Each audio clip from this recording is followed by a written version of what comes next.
और अभी इस वक्त ये दुनिया का सबसे ज्यादा स्ट्रॉन्गेस्ट स्किल्ड स्वर्ड्समैन है। और अब ये दोनों आमने सामने खड़े होते हैं और ससाकी ने मनोहर नाम का एक वेपन उठा रखा होता है जो कि उस वल्कैरी की सेकंड सिस्टर की सोल से बनी होती है। पर हम देखते हैं कि वो जो गॉड था पोसाइडल, ये ससाकी की तरफ ध्यान भी नहीं दे रहा होता क्योंकि वो अपने आप को ससाकी से बहुत ज्यादा सुपीरियर फील करता है और उसे एक तुच्छ मनुष्य समझता है। और वो ये भी मान रहा होता है कि वो इस वक्त यूनिवर्स के सभी गॉड से ज्यादा ताकतवर है। अब ये दोनों बस आमने सामने खड़े होते हैं, बिल्कुल स्टिल, कोई मूवमेंट नहीं होती इनमें। और ये देखकर ऑडियंस को कुछ भी समझ नहीं आ रहा था कि भाई ये क्या है, ये फाइट क्यों नहीं कर रहे, ये चल क्या रहा है आखिर। लेकिन गॉड्स को पूरा मामला समझ में आ रहा होता है। दरअसल ये ससाकी पोसाइडल से लड़ रहा होता है अपने माइंड में। वो अपने दिमाग में पोसाइडल से 18 बार हार चुका होता है। और ये ससाकी की एक टेक्निक होती है जिसका नाम 1000 इमेज ऑफ डिफेंस होता है, जिसमें वो अपने ओपोनेंट की एक इमेज क्रिएट करता है और उससे अपने माइंड में ही फाइट करता है और उस पर अलग अलग तरीके से अटैक करके उसे हराने की कोशिश करता है। लेकिन अब उसे समझ में आ जाता है कि अगर उसने पहला वार किया इस पोसाइडल पे तो पोसाइडल उसे उसी वक्त मार देगा क्योंकि बहुत ही ज्यादा स्ट्रॉन्ग है। और ससाकी समझ जाता है कि वो जैसा मर्जी अटैक करे इस पे, वो हारने ही वाला है। और बहुत ज्यादा कैलकुलेशन करने के बाद ससाकी डिसाइड करता है कि वो उस पर पहला हमला कर ही देगा, देखी जाएगी जो होगा।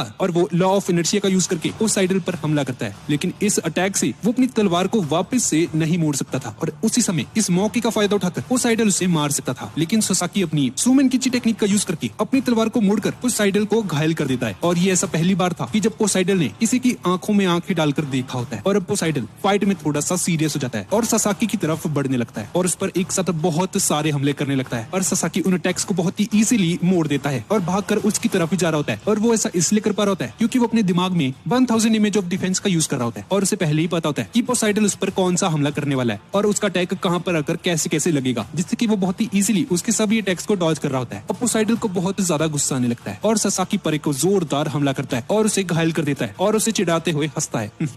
मुझे लग ही रहा था कि तुम मेरे सभी मूव्स को पहले ही देख सकते हो, अब क्या होगा तुम्हें, अब क्यों नीचे बैठे हो, मुझ पर हमला करो। और ऐसा बोलकर वो पोसाइडल पर हमला कर देता है अपनी टाइडल वेव का यूज करके। पर ससाकी उस अटैक को रोक पा रहा होता है और ये देखकर सभी के सभी गॉड्स बहुत ज्यादा शॉक हो जाते हैं कि भाई ये ससाकी का डिफेंस इतना ज्यादा स्ट्रॉन्ग कैसे है, जिसके सारे हमलों को डॉज कर रहा है, ये कैसे हो सकता है भाई, मजाक चल रहा है यहाँ पे। आखिर किसी इंसान का डिफेंस लेवल किसी गॉड के लेवल तक कैसे पहुंच सकता है, ऐसा कैसे पॉसिबल है। और हम देखते हैं कि ये ससाकी पोसाइडल के सभी अटैक्स को डॉज कर रहा होता है और फिर उस पर काउंटर अटैक करना शुरू कर देता है और उस पर अपनी तलवार से एक स्लैश मारता है। पर पोसाइडल उसके इस हमले को डॉज कर लेता है और ससाकी अपनी स्वॉर्ड को उल्टा पलटकर उस पर हमला करता है जो कि उसकी एक हिडन टेक्निक होती है। पर पोसाइडल के सामने उसकी ये टेक्निक भी किसी काम नहीं आती और पोसाइडल ससाकी की स्वॉर्ड को 2 टुकड़ों में तोड़ देता है। और ये देखकर सभी इंसानों को लगता है कि भाई ये ससाकी भी हार जाएगा, कोई उम्मीद नहीं है। और तभी हम ससाकी का पास्ट देखते हैं जहाँ पर वो अपने आखिरी दुश्मन से लड़ रहा होता है जिसका नाम मिसाची मियामोटो होता है और वो एक बहुत ही लेजेंडरी स्पोर्ट्समैन होता है। और ससाकी उसके साथ ट्रेनिंग करके दुनिया का नंबर 1 स्पोर्ट्समैन बनना चाहता था। और अब ससाकी उस टूटी हुई तलवार को वापस से ठीक कर देता है और अब इसके पास 2 स्वॉर्ड्स हो जाती हैं। और अपनी नई स्वॉर्ड का इस्तेमाल करते हुए जितना कुछ भी उसने सीखा होता है उस मास्टर से उन सभी टेक्निक्स का यूज करके पोसाइडल के साथ फाइट करता है और फाइनली पोसाइडल को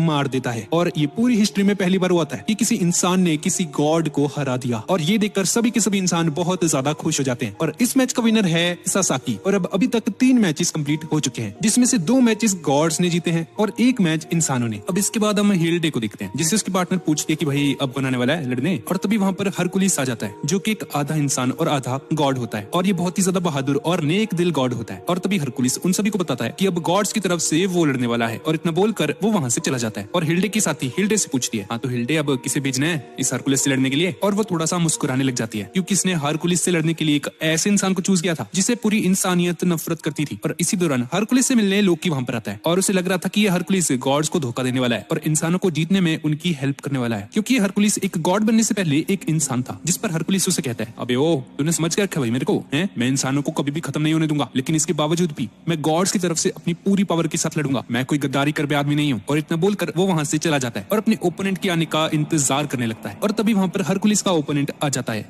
ह्यूमंस की तरफ से और ये कोई और नहीं बल्कि दुनिया का सबसे बड़ा हथियारा जैक द रीपर होता है, जिसे देखकर सभी के सभी इंसान हैरान रह जाते हैं कि आखिर इस हिल्डे ने इस जैक जैसे मॉन्स्टर को क्यों चूज कर लिया, क्योंकि पूरी इंसानियत इस बंदे से नफरत करती थी। और अब हरकुलिस जैक से लड़ने के लिए तैयार हो जाता है और तभी जैक अपना डिवाइन वेपन निकालता है जो कि एक कैंची होती है, जिसे देखकर सभी गॉड्स थोड़े से घबरा जाते हैं क्योंकि हिल्डे ने जो वेपन्स इंसानों को दिए थे वो बहुत ही ज्यादा खतरनाक थे।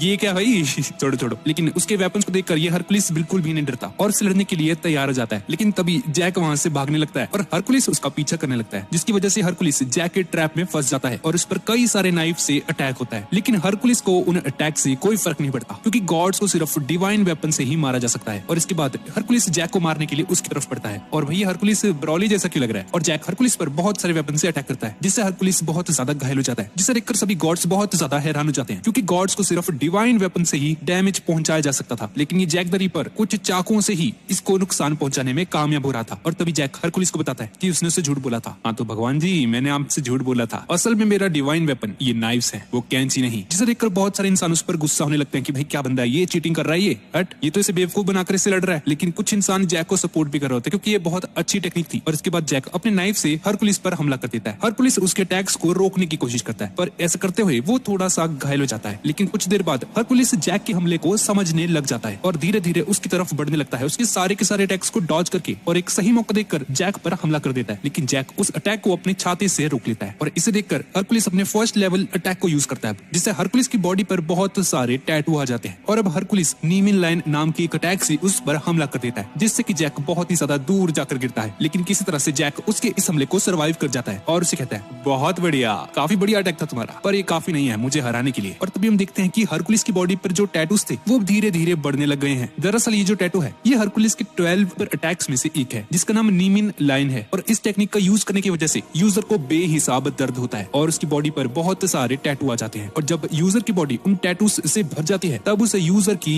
मौत हो जाती है। इसलिए एरिस हरकुलिस के लिए बहुत ज्यादा टेंशन में होता है। और तभी हम हरकुलिस को देखते हैं जिससे बहुत ज्यादा दर्द हो रहा होता है, लेकिन इसके बावजूद भी हरकुलिस डट कर खड़ा रहता है। और इसके बाद हम हरकुलिस के पास्ट का एक सीन देखते हैं जिसमें कुछ बुलीज एक बच्चे को परेशान कर रहे होते हैं। और तभी वहां पर एलसीडिस आ जाता है और उस बच्चे को बचाने के लिए उन बुलीज से भिड़ जाता है, लेकिन वो बहुत ही ज्यादा कमजोर होता है और उसी को पीट कर चले जाते हैं बुलीज। लेकिन कमजोर होने के बावजूद भी एलसीडिस कभी भी हार नहीं मानता और जब कभी भी कोई भी इंसान मुसीबत में होता है वो हमेशा वहां पर आ जाता है उनकी हेल्प करने के लिए, जिस वजह से वो बहुत बार चोटिल भी हो जाता है। लेकिन इन सब के बावजूद भी वो लोगों की मदद करने और ताकतवर बनने की हिम्मत रखता है और बहुत ज्यादा मेहनत करता है। और एक दिन एलसीडिस अपने दोस्त के साथ होता है और तभी कुछ बुलीज उसके पास आते हैं और एलसीडिस से कहते हैं अगर तुम्हें स्ट्रांग होना है तो तुम ज़्यूस का ब्लड पी सकते हो जो कि ज़्यूस के स्टैचू के हाथ में है। लेकिन तभी एलसीडिस का दोस्त उसे ऐसा करने से मना करता है क्योंकि उस ब्लड को वो ही इंसान पी सकता था जो उसके काबिल हो, और अगर किसी ऐसे इंसान ने उसे पी लिया जो कि उसके काबिल नहीं है तो उसकी मौके पर ही मौत हो जाएगी। और एलसीडिस उस शॉर्टकट को लेने का फैसला छोड़ देता है और कई सालों तक कड़ी मेहनत करता है। और एलसीडिस आम लोगों के मुकाबले बहुत ज्यादा स्ट्रांग हो जाता है। और इसी दौरान गॉड्स एलसीडिस की विलेज से बहुत ज्यादा नाराज हो जाते हैं क्योंकि लोगों ने गॉड्स की पूजा करना कम कर दिया होता है और सभी गॉड्स एलसीडिस की विलेज को तबाह करने का ऑर्डर दे देते हैं। इसके बाद एरिस अपनी आर्मी लेकर एलसीडिस की विलेज पर हमला कर देता है और एलसीडिस की विलेज के सभी लोग बहुत ज्यादा घबरा जाते हैं। लेकिन तभी एरिस के सामने एलसीडिस आ जाता है और एरिस को रोकने की कोशिश करता है और उससे भिड़ जाता है। लेकिन एरिस उसे एक जोरदार लात मारता है और उसे दूर फेंक देता है और उसे कहता है तुम बस एक मामूली इंसान हो, तुम मेरा मुकाबला कभी नहीं कर सकते, समझे तुम। लेकिन तभी एलसीडिस अपने पास से ज़्यूस का ब्लड निकालता है जो कि उसने उस स्टैचू से ले लिया होता है और उसे पी जाता है, जिससे कि एलसीडिस एक हाफ गॉड बन जाता है और बहुत ज्यादा पावरफुल हो जाता है। और ये देखकर एरिस बहुत ही ज्यादा हैरान हो जाता है। एरिस की आर्मी उस पर हमला कर देती है लेकिन एलसीडिस उन्हें बच्चों की तरह मारने लग जाता है। वो बहुत ही ज्यादा स्ट्रांग हो गया था और उन्हें बहुत ही आसानी से हरा देता है। अब एरिस एलसीडिस से लड़ना शुरू कर देता है लेकिन वो भी एलसीडिस के सामने कमजोर पड़ रहा होता है। और तभी उनकी लड़ाई को रुकवाने के लिए ज़्यूस वहां पर आ जाता है जो कि एलसीडिस को उसके साथ हेवन में चलने के लिए बोलता है क्योंकि एलसीडिस अब एक गॉड बन चुका था। और एलसीडिस ज़्यूस के सामने एक शर्त रखता है, मैं तुम्हारे साथ चलूंगा हेवन, लेकिन बदले में आप मुझसे प्रॉमिस कीजिए कि गॉड्स मेरे विलेज को बिल्कुल भी नुकसान नहीं पहुंचाओगे। और ज़्यूस इस बात पर मान जाता है, जिसके बाद ज़्यूस एलसीडिस को पूरी तरह से एक भगवान बना देता है और उसका नाम